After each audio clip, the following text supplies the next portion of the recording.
पहले की व्लॉग देखा होगा जिसमें मैं नाना के घर पे गई थी। सो मैंने वहाँ पे थोड़ा सी चीज़ें बोली थी कि कुछ हाँ समथिंग न्यू समथिंग बिग ऐसा कुछ होने वाला है।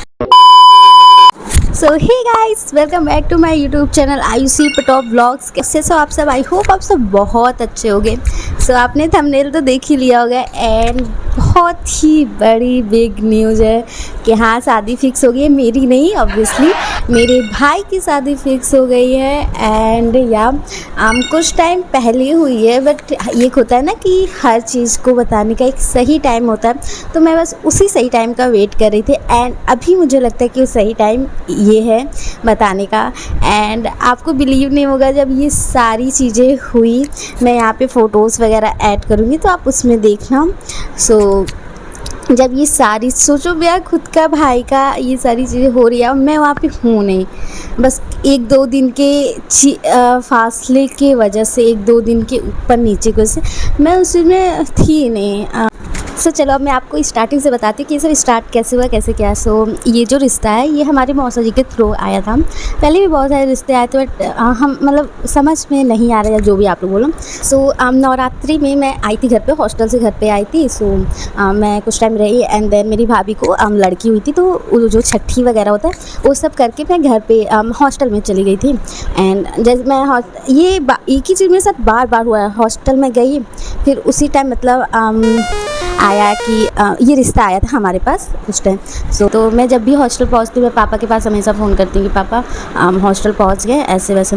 तो उस दिन मेरे करने से पहले पापा का फ़ोन आ गया था कि फ़ोटो आया है ऐसे वैसे। मैं उस टाइम थी नहीं, मैं उसी दिन गई। अगर मुझे पता होता कि उस दिन वो लोग आ रहे हैं तो मैं जाती ही नहीं। ऐसा था कि वो लड़की वाले आ रहे, देख था कि ठीक है आप लोग आ जाइए देख लीजिए। सो वो लोग आए थे घर पे, तो उन्होंने देखा, मतलब आने से 2 घंटे पहले हमें पता चला कि हाँ आ रहे हैं। उन्होंने लड़की का फ़ोटो भेजा। कुछ चीज़ें थी, वो किसी के घर पे आए थे तो बहुत लंबा मेरे वो लोग आए, भाभी की फैमिली वाले आए थे। तो उनके भाई पापा और कुछ रिलेटिव वगैरह आए थे, तो उन्होंने घर वगैरह देखा, लड़का देखा, उन्हें अच्छी लगी, सारी चीज़ें समझ में आई जो भी बोलो। एंड देन उसके बाद वो चले गए। फिर ऐसे ही था हाँ कि अब हम लोग जाके देख लेंगे। सो जब हम लोग के जाने का टाइम आया, सो उस डेट का कुछ फाइनल नहीं था क्योंकि बार बार कैंसिल हो रहा था। हम लोग की तरफ से बहुत लोग जाने वाले थे, तो सबको लेके चलना, तो जब सबको आप लेके चलते हो तो सबके अकॉर्डिंग आपको चलना पड़ता है कि कौन किस टाइम कैसे क्या है। तो उन सब चीज़ों की वजह से चीज़ें लेट हो रही थी, तो ऐसा कुछ कंफर्म नहीं था। इन सब में मेरे मिड सेम के डेट आ गए थे। मैं दिमाग इतना ख़राब हुआ, मिड सेम के डेट आ गया। अब मुझे, मेरा फर्स्ट सेमेस्टर था, मुझे तो जाना ही था। तो मैं चली गई हॉस्टल।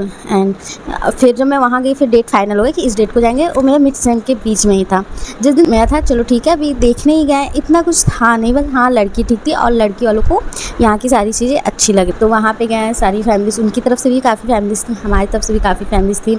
एंड एक होटल में देखा गया था, तो मैं भी उस टाइम वीडियो कॉल पे थी। एंड मुझे इतना बुरा लग रहा था, मतलब मैं नहीं हूँ इस टाइम पे बहुत, मतलब ये थोड़ा तो माइंड में था कि शायद कंफर्म हो सकती है चीज़ें। तो मुझे एंड गाइस पता है जब ये लोग एक दूसरे को देखने गए थे ना, भैया और भाभी, ये दोनों लोग बहुत नर्वस थे। ये दोनों लोग बहुत नर्वस थे, बहुत ज़्यादा। मतलब मैंने भाभी से भी पूछा, मतलब कॉल पे जब बात होती है ना, यार वो बहुत घबराई थी, सुबह से कुछ खाया नहीं। मैं सोचूं भैया सुबह से बिना खाए आप कैसे रह ली, मतलब दोनों लोग को बहुत नर्वस था उस टाइम पे। गोरखपुर में हम लोगों ने देखा था, गोरखपुर में होटल में। तो गोरखपुर में ही सारी चीज़ें, बट हम लोग का ऐसा कुछ प्लान नहीं था, हम लोगों ने कुछ ऐसे अरेंज करके नहीं ले गए थे।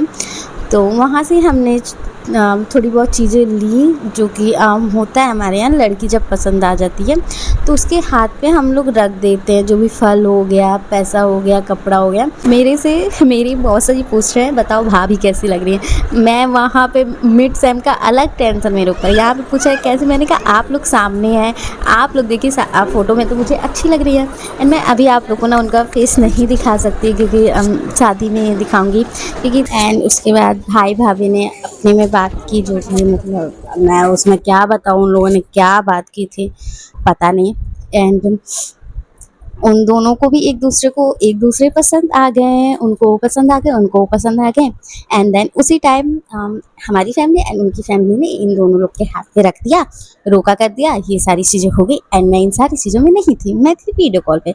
और मेरे लिए बहुत ही गंदा लग रहा था, मुझे वहाँ ना मेरा वहाँ मन लग रहा है इतना। अगर मैं यहाँ भी रहती तो मुझे एग्ज़ाम की टेंशन होती। सो इन सब में एक बहन पिस के रह गई। ये दुख ख़त्म क्यों नहीं होता गाइस? चलिए कोई बात नहीं, शादी में फुल मस्ती करने वाले हैं। एंड गाइस अब तो मतलब धीरे धीरे शादी की शॉपिंग भी हम लोग शुरू करने वाले हैं। अभी तो ऐसा कुछ स्टार्टिंग नहीं हुआ है, बट करने वाले हैं, क्योंकि बहुत सारी शॉपिंग करनी है, बहुत सारी चीज़ें लेनी है। अभी से ही सोचना पड़ता है कैसे करना है, क्या करना है, क्या करना है, बस सोच रहे हैं, हो कुछ नहीं रहा है। ये मुझे लगता है सारी फैमिली के पास ये वाला सिस्टम होगा कि सोचते सब है, करते कुछ नहीं है। मैं जब मन करता है फ्लिपकार्ट खोल के स्क्रॉल करती करती विश लिस्ट पूरा भरते जा रहा है मेरा, पर मैं एक चीज़ नहीं ऑर्डर कर रही हूँ, एक भी चीज़ नहीं। अब वो सारी चीज़ें कब होंगी मुझे नहीं पता। ये थोड़ी छोटी सी स्टोरी थी, ये छोटी सी स्टोरी मैंने आप लोग के साथ शेयर की, क्योंकि मैं खुद नहीं थी तो मैं क्या ही शेयर करूँ आप लोग के साथ यार। जितना थोड़ा बहुत पता था बता दिया, बात ख़त्म। और मैं होती तो शायद और मस्ती हो जाती चीज़ों में। एंड गाइस और क्या मैं बताऊँ, और शादी से रिलेटेड और भी थोड़ी थोड़ी टॉपिक में बात करने वाली हूँ। सो वो नेक्स्ट वीडियो में बताऊँगी क्या है। एंड और आज मैं बिल्कुल नहीं बोलने वाली कि वीडियो पसंद आए तो वीडियो को लाइक शेयर एंड सब्सक्राइब करना आपको करना पड़ेगा, आप करके जाना, ठीक है? ऐसे छोड़ के मत जाना और देना। Bye bye guys.